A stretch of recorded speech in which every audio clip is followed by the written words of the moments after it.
Jésus. Merci pour la vie qui coule. Merci pour le torrent de la vie. Ta parole dit que tu es venu pour que tes brebis aient la vie et qu'ils soient dans l'abondance. Nous voulons explorer encore les mystères de cette vie que tu nous as donnée. Nous voulons contempler les mystères de la vie, la vraie vie. La seule vie, Seigneur, qui régénère l'homme.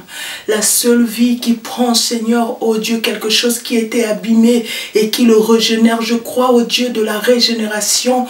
Je crois au Dieu de la restauration. Je crois au Dieu qui prend quelque chose, alléluia, qui était abîmé et qui le ramène dans son état initial, oh Dieu, dans l'état où il était, Seigneur, Seigneur, dans une bonne forme, oh Dieu. Éternel, je crois que, oh Père, les eaux desséchées, Seigneur, peuvent devenir, Seigneur, une grande armée. Je crois à ce Dieu qui commence, Seigneur, lorsque le monde est dans un chaos, alors il va créer l'homme. Je crois au Dieu de la restauration, au Dieu de la régénération. Je crois à ce Dieu qui prend les choses chaotiques et qui les ramène, alléluia, à la vie. Je crois à ce Dieu qui prend les choses que le monde a rejetées. Je crois à ce Dieu qui prend les rebuts de la société. Je crois à ce Dieu qui recycle, alléluia, les poubelles que le monde a jetées, oh Dieu. Tout ce que l'homme rejette, Dieu peut en faire quelque chose. Tout ce que, oh Dieu de gloire, Satan a utilisé et a jeté par terre. Je crois que tu es celui, oh Dieu, le seul même d'ailleurs, qui peut ramener quelque chose encore à la vie et qui peut donner encore une seconde vie. Je crois à un nouveau commencement. Je crois à ce Dieu tout-puissant, le Dieu du nouveau commencement. Père éternel, reçois toute la gloire. Je crois que oh Dieu, en ce jour, tu es capable encore de restaurer l'écoute d'une personne. Tu es capable de restaurer une vie. Tu es capable de restaurer un cœur. Tu es capable de restaurer, Seigneur, toutes choses. Oh Dieu, nous célébrons le Dieu qui ramène les choses à la vie. Nous célébrons le Dieu qui fait du bien aux âmes. Nous célébrons le Dieu qui dit ce n'est pas fini, ça continue encore. Nous célébrons le Dieu des choses merveilleuses. Honneur, gloire à toi, Adonai, toi qui es notre Dieu. Nous bénissons ton nom, Seigneur, pour ce moment merveilleux dans ta présence, ce moment d'écoute où nos bouches, nos oreilles plutôt, Seigneur, sont connectées, Seigneur, oh Dieu, à ta bouche. Nos oreilles sont connectées à ta bouche et nous croyons que tu es celui qui change notre situation, celui qui change notre histoire, oh Père. Nous bénissons ton nom, nous te rendons honneur et gloire, Seigneur, encore. Que la louange et la gloire soient pour toi dans le nom de Jésus. Shalom, shalom, shalom à vous. Je vous bénis dans le beau nom de notre Seigneur Jésus-Christ. J'ai une pensée avant que nous commençons. Avant de commencer, j'ai une pensée dans mon esprit qui me dit que Dieu est capable, mais vraiment capable, de prendre quelque chose qui était abîmé et de les restaurer. Et je crois à ce Dieu que vous qui écoutez sur Internet, vous qui êtes là, je crois que le Seigneur est capable de prendre quelque chose qui est abîmé et de le restaurer, mais complètement.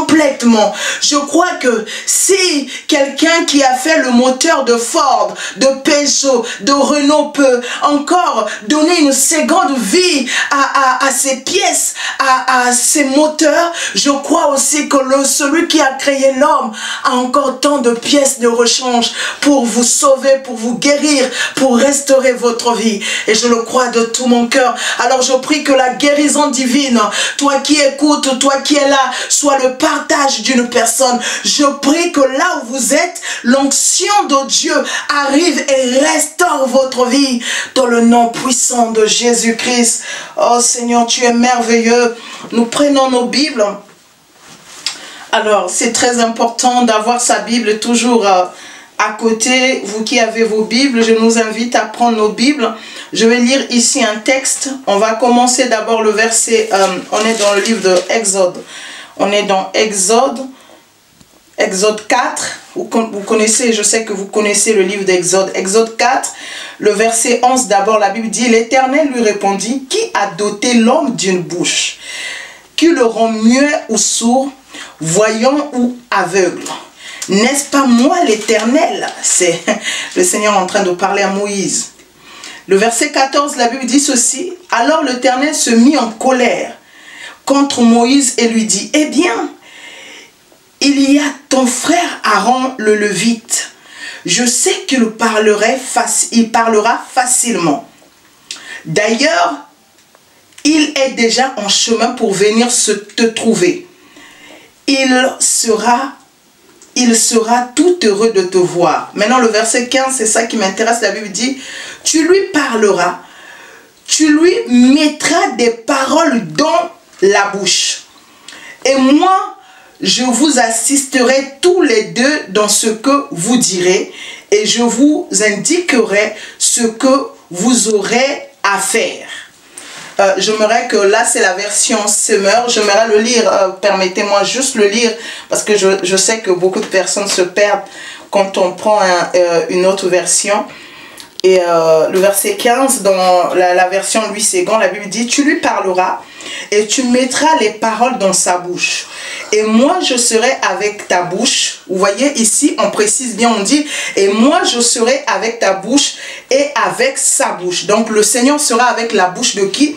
La bouche de Moïse et la bouche d'Aaron. Et je vous enseignerai ce que vous aurez à faire. Waouh!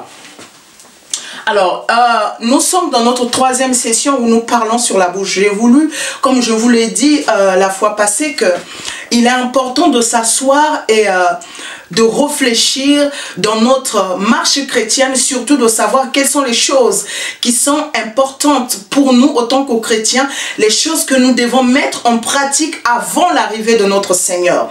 Et parmi ces choses, j'ai dit ceci, dans les fois passées, les deux autres sessions, j'ai dit, beaucoup de personnes ont crucifié beaucoup de péchés, ont levé beaucoup de manteaux, les manteaux de beaucoup de péchés. Mais cependant, il y a un péché quand nous arrivons à l'église, ce péché s'accentue parce que on y prend point garde, on ne veille pas sur ce péché, on ne considère pas ce péché et c'est dangereux parce que c'est un péché, au fait, comme on l'a lu dans le livre de Jacques, la Bible dit que c'est un péché qui est grave. La Bible dit d'abord, nous bronchons tous de plusieurs manières, mais celui qui ne bronche pas en parole, c'est un homme fait.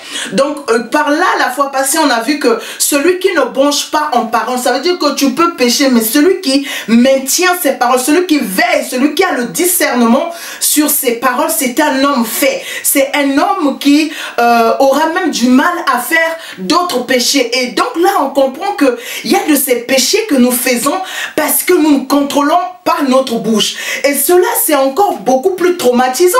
Imaginez-vous un instant que vous péchez parce que vous ne contrôlez pas votre bouche. Vous faites des erreurs parce que vous ne contrôlez pas votre bouche. Vous détruisez des vies parce que vous ne contrôlez pas votre bouche. La Bible dit, la vie et la mort sont au pouvoir de la langue.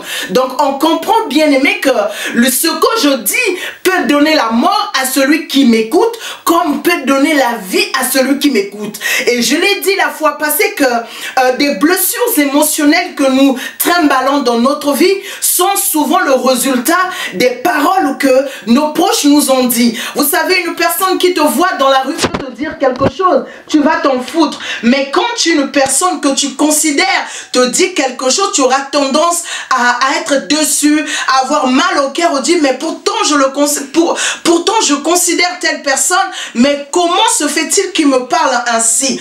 Mais au fait, ce que nous ne comprenons pas, nous enfants de Dieu, c'est que nous avons crucifié tant de choses, mais la bouche, nous ne l'avons pas crucifiée.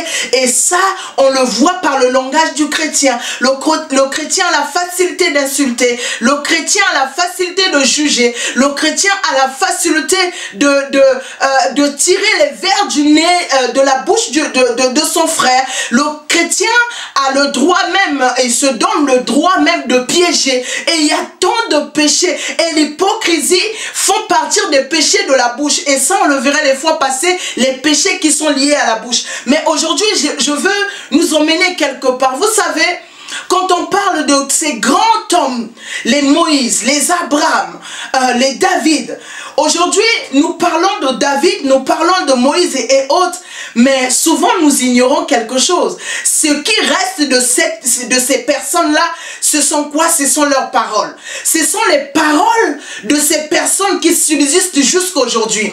Par là, j'aimerais te dire ceci. Même si tu n'es pas de ce monde, même si tu meurs, il y a une chose de toi qui va rester. C'est quoi? Ce sont tes propos. Ce sont ce que ta langue aurait prononcé, ta langue aurait dit. Donc, par là, nous comprenons une chose, c'est que il est capital, il est important de faire quoi? De faire attention à ce que nous prononçons. Donc, je comprends que mes paroles sont éternelles. Si quelque chose que Adam, je dirais pas Adam, je dirais David a prononcé subsiste jusqu'à aujourd'hui, combien de générations de moi jusqu'à David, on se rend compte, excusez-moi, on se rend bien compte que les paroles demeurent, les paroles restent. Ici, nous sommes dans le livre de Exode. Le Seigneur va dire quelque chose à Moïse. Le Seigneur rencontre Moïse, vous connaissez l'histoire. Et Moïse, le Seigneur lui dit, va faire ceci, cela. Moïse, il commence à dire, il dit que moi, j'ai pas la facilité de parler. Je suis bègue, et c'est ce qu'il voulait faire comprendre à Dieu. J'ai la difficulté, j'ai du mal à parler, mais la mission que tu m'envoies, c'est une mission qui demande à ce que je parle. C'est une mission où la concentration, l'élément principal ou l'élément clé de cette mission, c'est le savoir parler. Mais moi, je ne sais pas parler. J'aime ce que le Seigneur dit. Le verset 15, la Bible dit, le Seigneur dit à Moïse, tu parleras à Aaron. Comme il était têtu dans ses propos, le Seigneur dit, il lui dit ceci, tu parleras à Aaron. Je mettrai des paroles dans ta bouche et dans la bouche d'Aaron. Et comme ça, tu parleras. Et ce que j'aime, c'est que l'Éternel dit à moi, je serai avec ta bouche. My God. Il dit, je serai avec ta bouche. Je serai avec quoi? Avec ta bouche. Bien aimé, quand j'ai lu ce texte, et pourtant je l'ai lu, mais quand j'étais en train de méditer sur la langue, sur cette pensée que nous partageons, il y a quelque chose qui a effleuré mon esprit. Le Seigneur dit, je serai avec ta bouche.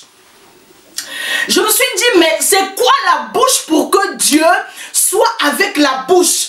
Qu'y a-t-il dans la bouche pour que Dieu soit avec la bouche? J'ai compris une vérité, c'est que notre bouche, c'est l'élément révélateur qui révèle notre esprit. Votre bouche est le distributeur de votre esprit. My God. Ce que votre esprit conçoit, c'est votre bouche qui l'affirme au monde. Ou encore, les convictions de votre esprit, de votre cœur, dans d'autres termes, c'est votre bouche qui le prononce. Ça veut dire que votre bouche, c'est l'intendant de votre vie. Votre bouche, c'est la personne, si je peux dire ainsi, si je peux illustrer ainsi, votre bouche est l'intendant de votre esprit, est l'intendant de votre vie, ou encore le gestionnaire, ou encore, non, le gestionnaire, c'est pas tellement ça, mais l'intendant, celui qui veille, celui qui transmet, le garde-sceau de votre esprit. C'est votre bouche qui révèle l'identité de votre esprit. C'est votre bouche qui révèle si dans votre esprit, vous êtes de quelle espèce, de quel genre de personne. C'est votre bouche qui témoigne de ce que vous avez dans votre fond. My God, c'est votre bouche qui connaît les profondeurs de votre cœur. C'est votre bouche qui connaît les profondeurs de ce que vous êtes. Ça veut dire que votre identité, votre vraie identité sort dans vos propos. Ce que vous déclarez est dans vos... C'est-à-dire l'identité cachée que nous ne pouvons pas voir de votre personne. C'est votre bouche qui le révèle. En d'autres termes, votre bouche est la version visible de votre esprit qui révèle ce qui est caché dans votre esprit. Le Seigneur ne dit pas à Moïse, je serai avec ton esprit. Le Seigneur dit à Moïse, je serai avec ta bouche. Je comprends que la bouche révèle de quelle entité tu as l'alliance, avec quelle entité tu as fait l'alliance. Je m'explique. C'est dans votre bouche, on saura que si vous avez fait alliance avec Dieu, soit si vous avez fait alliance avec Satan. C'est votre bouche qui révèle quelle est l'alliance que votre esprit a. My God. Vous devez savoir une chose, qu'à chaque fois que vous parlez devant les gens, votre bouche est en train de dire que j'appartiens à telle entité, j'appartiens à telle catégorie de Dieu, j'appartiens à tel Dieu. Donc à chaque fois qu'on vous déclarez, même le faux prophète, il peut dire les choses, mais on sent quand on a l'oreille aiguisée, quand on a, comment on dit, quand on a le discernement des esprits, on sent que dans ses propos, il y a d'autres choses qui sont cachées. Donc ce que nous devons savoir, c'est que notre bouche révèle aussi l'alliance du Dieu qui est lié avec notre esprit. Mon Dieu, le Dieu que tu as dans ton esprit, le Dieu que ton esprit sert, quand tu parles dans tes propos, il y a quelque chose qui sort dans ta langue. Qu'est-ce qui sort? L'identité du Dieu qui appartient à ta vie. Donc à chaque fois quand tu parles, il faut que tu saches quelque chose, c'est quoi? C'est que ta bouche est en train de révéler ton Dieu. Ta bouche est en train de révéler quelle est l'alliance. Est-ce qu'il y a une... C'est-à-dire même la bouche révèle les degrés de ton alliance.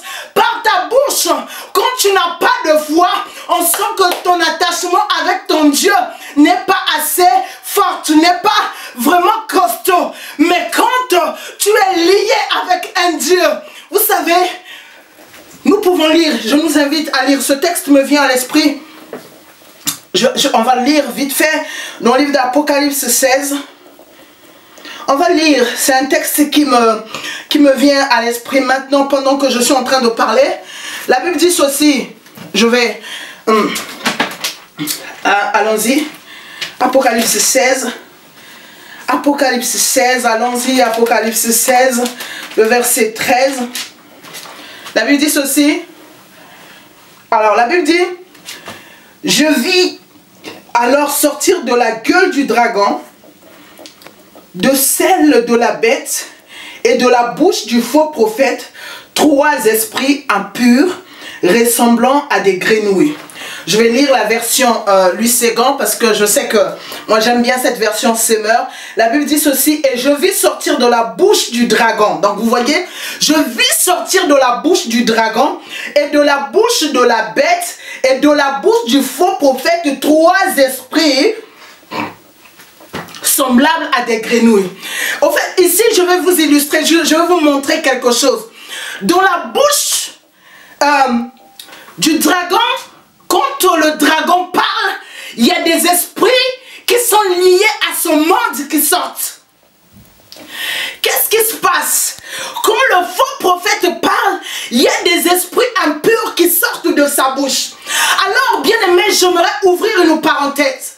Vous qui parlez sans réfléchir, vous qui déclarez les paroles sans réfléchir, est-ce que vous savez que quand vous parlez, il y a des esprits, il y a un esprit qui sort dans votre bouche? Est-ce que vous savez qu'à chaque déclaration, à chaque parole, et vos paroles sont esprits? Quand vous dégagez un mot, des propos, des paroles, c'est un esprit qui accompagne ces paroles. La Bible dit ici, dans la bouche du dragon, du faux prophète, et dans la bouche de la bête, il y avait des esprits impurs qui sortaient. J'aimerais nous dire, enfants de Dieu, faisons très attention. Dans la bouche du dragon, les esprits sortent quand il parle.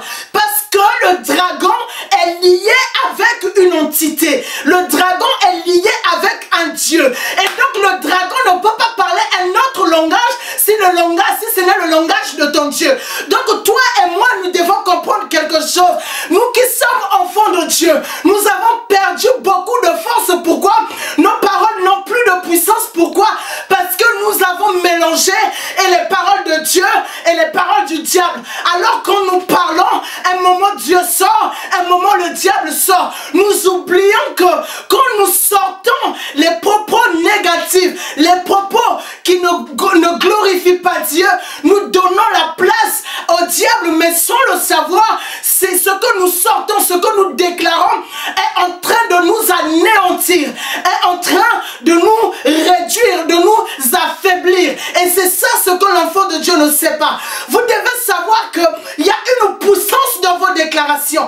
Vous devez savoir que à chaque fois que vous déclarez quelque chose, à chaque fois que vous prononcez quelque chose, il y a un esprit derrière. Qu'est-ce que je suis en train de dire?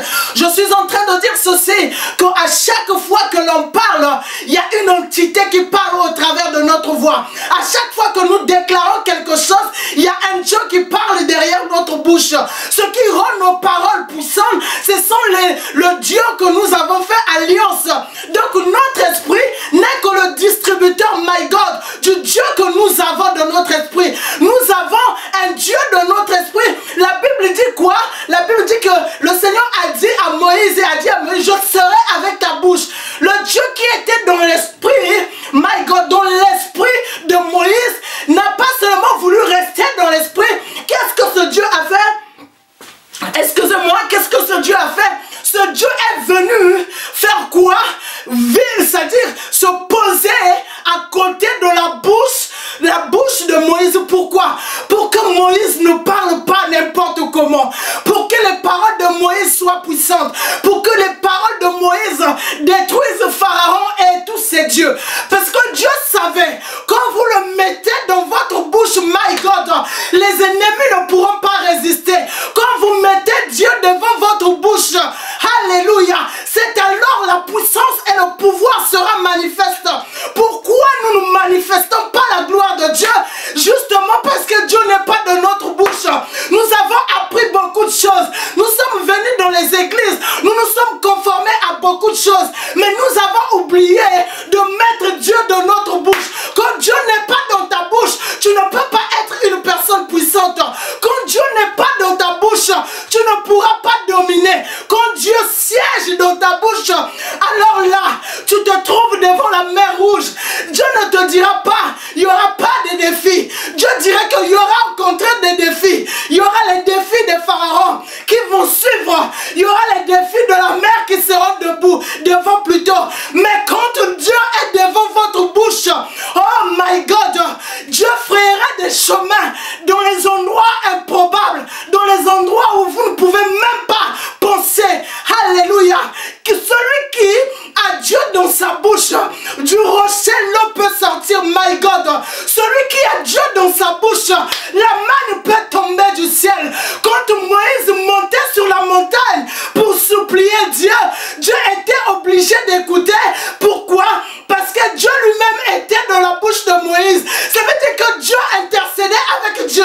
Quand Dieu était en colère, Moïse touchait et utilisait plutôt simplement cette même bouche où Dieu lui avait dit je serai avec toi. C'était les paroles de Dieu contre les paroles de Dieu. Et Dieu était obligé de veiller et de respecter ce qu'il avait dit à Moïse. Pourquoi nous sommes devenus faibles, my God? Parce que Dieu n'est plus dans nos bouches. C'est ça le problème. Alors que le diable nous incitera toujours à parler mal, à utiliser nos bouches. Le diable cherche un endroit où il va siéger. C'est quoi? Nos bouches. Là où nous allons voir toutefois le mal. Là où nous allons toutefois parler du mal. Là où nous allons toutefois critiquer. Là où nous allons toutefois être hypocrites. Mais Dieu, en ces temps de la fin, nous dit, bien aimé, votre bouche est sacrée. Votre bouche est pure. Votre bouche, c'est ce qui restera de vous. Votre bouche révèle votre identité. Votre bouche, c'est votre force invisible. Ce que vous déclarez, c'est dans votre bouche que le monde se crée. C'est dans votre bouche que le diable est obligé de plier bagage et de repartir. C'est dans votre bouche que la vie et de la mort est donnée. Je comprends que notre bouche est un cachet. Vous savez, quand un roi met son cachet, personne n'a le pouvoir de l'effacer. Quand vous avez la lettre du roi et que le roi a mis son cachet, my God, votre bouche c'est le cachet de votre vie. Votre bouche c'est le cachet de votre vie. À chaque fois que vous déclarez quelque chose, c'est comme si vous avez mis un cachet dans vos propos et ces propos sortent. Donc à chaque fois quand vous dites oh je vais mourir, ça veut dire que vous avez mis le cachet de la mort. À chaque fois, my God, quand vous dites je suis perdu. C'est pourquoi l'homme spirituel ne parle pas selon ce qu'il voit, parle selon une autre nature de sa bouche. Vous devez savoir, bien-aimé, c'est que votre puissance n'est pas dans les choses que vous voyez, mais dans l'entité qui tient votre bouche. Oh Dieu qui tient votre bouche, celui qui vous donne le pouvoir de parler, celui qui vous a créé, celui qui vous a restauré. Quand il est le Dieu de votre bouche, je vous dis, aucun vent. Vous voyez les miracles de Jésus, c'était les miracles de la bouche. À chaque fois Jésus a fait quelque chose, c'était les miracles de la bouche. Il voit le vent, alors que les disciples étaient paniqués. Les gens auraient voulu que Jésus même souffle ou Jésus fasse quelque chose, je ne sais pas. Je serais là, j'allais m'attendre à ce que Jésus allait faire. Mais Jésus s'est levé dans cette barque. Jésus a commencé à parler au vent. La Bible dit, il a menacé le vent. Mais je vous pose la question, il a menacé le vent avec quoi? Avec sa bouche. Pourquoi? Parce qu'il savait que Dieu était dans sa bouche. Tout ce qu'il allait déclarer, l'ennemi était contraint de s'assujettir. Quand il arrive devant la tombe de Lazare, il n'utilise pas ses mains, il n'utilise pas ses pieds, mais il utilise sa bouche. Il dit d'abord, Père, je te remercie de ce que tu m'exauces toujours. J'aimerais dire à une personne, utilise ta bouche pour parler à tes situations. N'utilise pas toutefois, je ne sais pas quoi que tu utilises d'habitude, mais c'est avec ta bouche que tu as le pouvoir de créer. C'est avec ta bouche que tu as le pouvoir de créer des mondes, d'appeler les mondes qui n'existent pas. Alléluia. Tout ce que tu contiens dans ton esprit, ta bouche peut le faire sortir. Jésus était là devant la tombe de Lazare. Il dit, Père. Et puis, quelques minutes après, il dit, Lazare, sors. Alors que, on nous apprend ceci. Quand une personne meurt, son corps est séparé de son âme et de son esprit. Ça veut dire que Lazare était dissocié de son corps, son âme et son esprit. Il y avait une séparation. My God, quand Jésus parle, alléluia, l'esprit là où il était, l'esprit a écouté, dit, on m'a dit retourne en arrière, my God. Le corps là où le corps était, le corps il dit, oh, on m'a dit revis. L'âme qui est l'association des deux, il dit ok, je reviens puisqu'on m'a dit. C'est-à-dire que par la parole de Jésus, les entités spirituelles ont bougé. Donc à chaque fois que tu déclares une parole, ce n'est pas seulement dans ce monde que tu déclares. Le monde invisible est obligé de s'assujettir, my God, à ta parole. Je sais, bien-aimé, si vous avez la grâce prophétique, vous allez comprendre quelque chose. Je ne sais pas si je dois dire certaines choses, mais sachez ceci, le monde invisible, Dieu a planifié les choses dans le monde invisible. Et il y a des prototypes dans le monde invisible. Ces prototypes ne peuvent exister parfois que par la déclaration de vos paroles. Si vous ne déclarez pas, donc je vais dire quelque chose. Vous savez, le monde invisible, c'est un monde qui n'est pas encore fixe. Ça veut dire que par les décisions que tu prends aujourd'hui, le monde invisible se forme par rapport à ce que tu fais. Ce que vous devez savoir, c'est que, en d'autres termes, ce monde immatériel n'est pas figé, n'est pas fixé. Maintenant, une personne qui a la bouche où Dieu est assis, qu'est-ce qui se passe? Ce qui se passe, c'est quoi?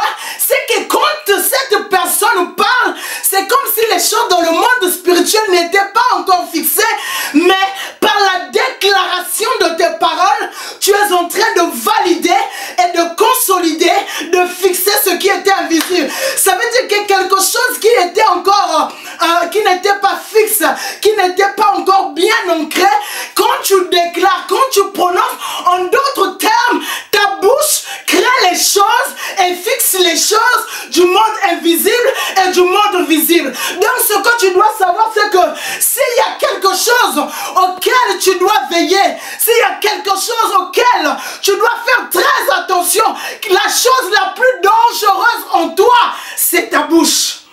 La chose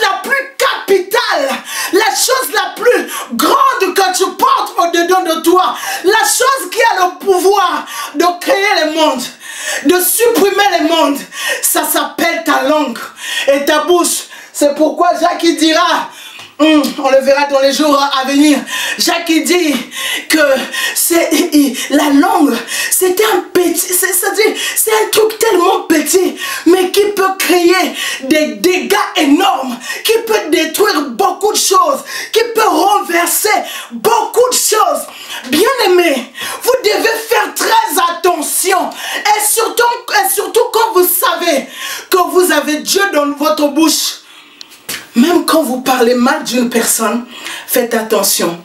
Il se peut que ces choses arrivent à cette personne. Faites très attention, faites très attention. C'est pourquoi je vais nous inviter à lire un texte. Un texte dans le livre d'Ésaïe, Ésaïe 59.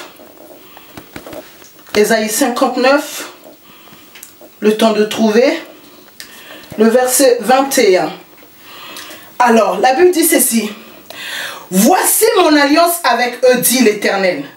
Mon esprit qui repose sur toi et mes paroles que j'ai mises dans ta bouche ne se retireront point de ta bouche, ni de la bouche de tes enfants, ni de la bouche des enfants de tes enfants, dit l'Éternel, dès maintenant et à jamais. Waouh! Quelle promesse! Dieu fait l'alliance avec ta bouche. Vous savez, enfants de Dieu, nous ne faisons pas attention sur un fait. Nous ne comprenons même pas que, autant qu'enfants de Dieu, nous utilisons nos bouches à 90%. À 90%, quand nous prions, nous utilisons nos bouches. Quand nous exhortons, quand nous évangélisons, nous parlons. Pour enseigner nos enfants, nous utilisons nos bouches. Pour fortifier un frère et une sœur, nous utilisons nos bouches. C'est pourquoi la Bible dit que celui qui ne branche point en parole, c'est un homme fait. Pourquoi? Parce que le fait de contrôler ce que tu dis donnera la force à tes propos. J'ai compris depuis quelque temps que je suis en train de supplier le Seigneur de me montrer les choses que je dois savoir pour me préparer à l'enlèvement.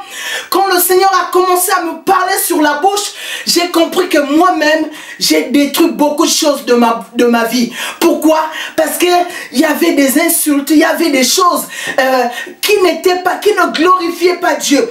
Je préfère quand quelque chose ne va pas, que je ferme ma bouche, que je ne dise rien, que quand je proclame. Allons-y dans le livre de Romains. On va lire et ensuite on va finir par là. On va finir comme je vous ai promis. Je ne vais pas être longue dans ces temps pour que vous ayez le temps de méditer derrière. Pour que vous ayez, la Bible dit ceci, vous pouvez lire à la maison le verset 9. La Bible dit ceci, Romains 10, 10, la Bible dit, car c'est en croyant du cœur qu'on parvient à la justice. Vous voyez, on croit dans notre cœur, on parvient à la justice. Et c'est en confessant de la bouche. Ça veut dire que tu as cru, tu as la justice. Mais quand tu confesses, de ta bouche, c'est alors que tu parviens au salut. Bien-aimé, ça veut dire que tu peux croire dans le cœur, mais tant que la bouche n'a pas validé, il y a certaines choses, tu ne les auras pas. Ici donc, on est en train de nous dire que tu peux avoir la justice de Dieu quand tu crois dans le cœur. Mais si tu ne confesses pas de ta bouche, si tu ne le confesses pas, le salut, tu ne parviens pas au salut. Ça veut dire que pour parvenir au salut, il faut parler, il faut déclarer les paroles. Alors bien aimé, faites très attention à vos déclarations. Faites très attention à ce que vous dites.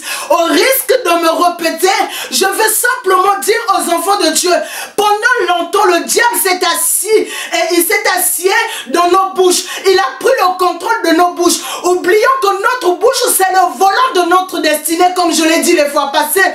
Notre bouche révèle notre identité, comme je l'ai dit les fois passées. Mais ce que vous devez savoir, c'est que celui qui a le pouvoir, celui qui s'assied dans ta bouche, c'est celui-là qui donnera le pouvoir sur tes propos. Le pouvoir de ta bouche n'est pas dans c'est-à-dire le pouvoir de ta bouche n'est pas seulement dans ce que tu penses, mais c'est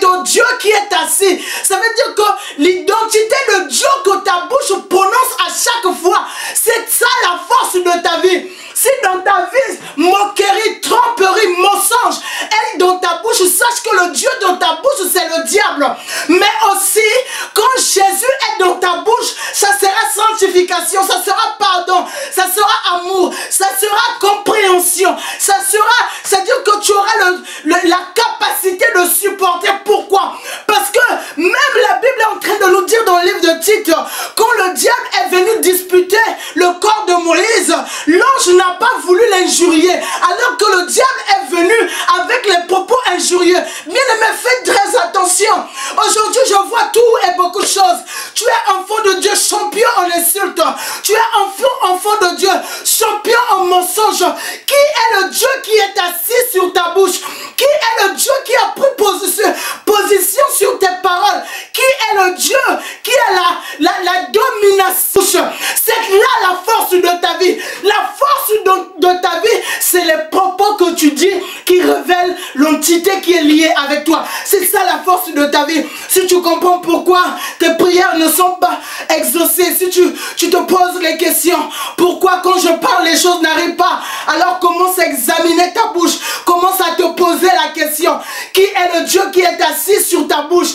Qui est le Dieu qui a fait alliance avec ta bouche? Vous savez, parfois on a hérité de nos parents les insultes. Il y a dans ce monde les régions champions en insulte.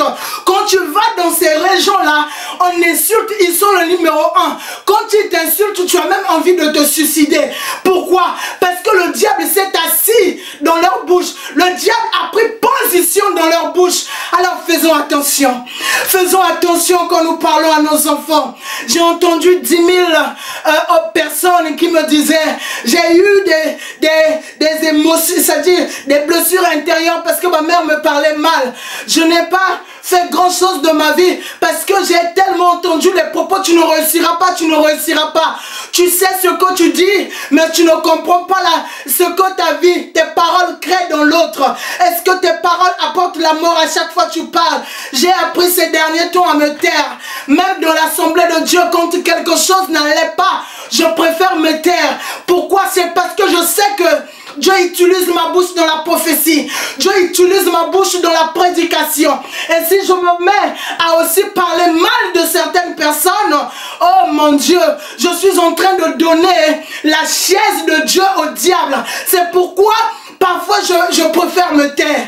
Pourquoi? Parce que le Dieu qui est sur ta bouche, c'est le Dieu qui oriente ta destinée. Et c'est le Dieu qui donnera le mot final de ta destinée. C'est le Dieu aussi qui ramène les choses qui n'existent pas à l'existence par ta bouche. Moïse ne savait pas à quel moment parler. Mais comme il y avait un Dieu dans sa bouche, ce Dieu disait à Moïse quand est-ce qu'il fallait parler. Quand est-ce qu'il fallait dire quelque chose. Et c'est alors quand Moïse a parlé or que Dieu ne lui avait pas permis de parler, c'est alors qu'il a trouvé la mort. Faisons attention à ce que nous déclarons. Bien-aimé, un homme fait comme le dit la Bible dans le livre de Jacques. Un homme fait, un homme qui ne bronche pas, c'est celui qui veille sur ses propos. C'est un homme qui contrôle sa langue. Je nous invite, enfants de Dieu, à revenir sur les choses essentielles, à revenir sur les bases de la vie chrétienne, à revenir sur les enseignements, les enseignements importants de notre marche chrétienne. Il nous faut vraiment revenir sur l'essentiel. C'est quoi l'essentiel? Apprenons à parler. Apprenons à poser nos paroles. Considérons chaque mot que nous déclarons. Parce que chaque parole est pesée. Le jour où tu arriveras devant Dieu, Dieu te jugera par rapport à tes propos. Tes propos commencent avec toi sur la terre et tes propos vont traverser le temps et te suivront aussi. Le jour où tu arriveras sur le tribunal de Christ, c'est avec tes propos qu'on va te juger. Donc ce que tu dois savoir, c'est que les déclarations de tes paroles que tu ne considères pas ici, ces déclarations vont te juger. C'est ça qui va être l'épreuve. Vous savez, dans les tribunaux, on cherche les témoins. Le témoin que Dieu te jugera, ça s'appelle ta parole et tes déclarations. C'est pourquoi je dis, le dépouillement consiste aussi à avoir un langage pur. Le dépouillement, ce n'est pas seulement l'apparence ou l'état d'un cœur humble. Non, bien-aimé, tu peux être humble du cœur et tes propos sont bizarres. J'ai déjà vu ça. Tu vois quelqu'un, il dit je suis humble dans ses propos, même ne dit pas, mais va dans sa maison. Il y en a qui sont des champions. À l'église, ils ont des propos de Dieu. À la maison, ils ont des propos du diable. C'est comme ça, bien-aimé. Je prie que nous n'ayons pas double identité dans notre bouche. Que nous ayons que Dieu dans notre bouche. Que nous proclamons que Dieu dans notre bouche. Que nous confessons que Dieu dans notre bouche. Je sais que les temps qui arrivent seront remplis de challenges. Le Seigneur m'a parlé, dit, sera parole contre parole. Ça sera mot contre mot. Bien-aimé, pour que le diable s'éloigne de toi, il faut que tu sois un homme comme Jésus qui avait donné sa bouche à Dieu. Pas seulement son cœur. Le dépouillement, c'est aussi avoir un langage dépouillé. Un langage qui n'insulte pas. Nous voulons avoir un dépouillement seulement dans le caractère, dans les actes que l'on pose, dans une façon où nous aspirons de Dieu. Mais non, le grand dépouillement, à mon sens, aujourd'hui, c'est aussi un langage transformé, où on sent la foi à chaque fois que tu déclares, où on sent la connexion avec Dieu. Je prie que quand tu pries, quand tu parles, qu'on sente que tes paroles ont une puissance, tes paroles dégagent une puissance, tes paroles sont contrôlées par Dieu. Pourquoi? Parce que Dieu est dans ta bouche. Ta langue a besoin de ce que j'avais dit la fois passée, des morses. Et ce morse, c'est ce Dieu qui est dans ta bouche pour contrôler tes propos. Vous pouvez suivre la session 2, vous qui n'avez pas encore suivi la session 2, vous pouvez suivre la session 2. J'ai dit qu'il nous faut avoir la morse dans nos bouches. Et le Seigneur vient, on l'a lu dans Ésaïe, on a lu aussi dans le livre d'Exode, Dieu dit je serai avec ta bouche. C'est-à-dire il nous faut une laisse, et pas une laisse plutôt, une morse dans notre bouche. Un morse on dit, je pense. Donc il faut vraiment que nos bouches soient contrôlées par Dieu. Bien-aimés dans le Seigneur, ne soyons pas des chrétiens qui parlent pour le plaisir de parler. Ne soyons pas des chrétiens qui confessent des choses pour le but de confesser. Mais il faudrait que quand tu confesses quelque chose, qu'on sente qu'il y a quelque chose qui suit. Il y a un esprit qui suit derrière. Ne prononçons pas les paroles pour le plaisir de parler, mais prononçons les paroles en ayant connaissance que vos paroles doivent peser. À chaque fois quand vous déclarez vos paroles, il faut qu'il y ait un morse dans votre bouche. Il faut qu'il y ait un morse dans votre bouche. Et le but de Dieu dans votre bouche, c'est pour vous donner de l'avenir et de l'espérance. C'est pour vous donner la victoire sur l'ennemi, de vous donner la capacité de dominer, de transcender votre monde. Vous voulez aller de l'avant, vous voulez dominer sur vos ennemis, alors contrôlez vos propos. Vous savez, la grande différence se fait au moment où nous ne parlons pas le même langage que notre ennemi. Pourquoi? Parce qu'il y a une entité qui est derrière notre bouche. Si nous utilisons les mêmes armes, on sera pareil ou lui il aura raison sur nous. Mais quand nous n'utilisons pas les mêmes armes, c'est alors l'arme la plus forte dominera sur l'autre. Et notre arme, c'est ne pas tenir les mêmes propos. Et je m'étonne dans notre génération, les gens s'insultent facilement, que ce soit sur les réseaux sociaux. Chacun est devenu tellement grand dans son esprit qu'il a la capacité d'insulter même ceux qui est plus grand. Faisons attention. David, il avait du respect devant Saül alors que Saül lui a fait beaucoup de mal. Il ne pouvait pas insulter Saül. Saül a fait du mal. David a quitté sa famille, sa maison et était obligé de dormir dans des cavernes sous des rochers. Mais quand il a eu l'occasion de tuer, Saül ne l'a pas fait. Il a juste coupé le pan de sa robe. Il dit, je ne toucherai pas le oint de Dieu. Je me pose la question, si c'était toi et moi, alors que notre ennemi était à notre guise, tu allais prendre, je ne sais pas quelle dimension ou quel pistolet ou quel... je ne sais pas, qu'est-ce que tu allais pouvoir utiliser pour détruire. Alors, bien-aimés, réalisons, discernons ce que nous déclarons. Prenez soin, considérez vos propos et demandez au Saint-Esprit de soigner vos paroles. Demandez au Saint-Esprit de soigner réellement nos propos. Prions. Éternel, le Dieu qui est dans nos bouches, ma prière c'est que tu sois avec ma bouche comme tu l'as été avec la bouche de Moïse. Je prie que tu sois avec ma bouche, oh Dieu, chaque jour de ma vie.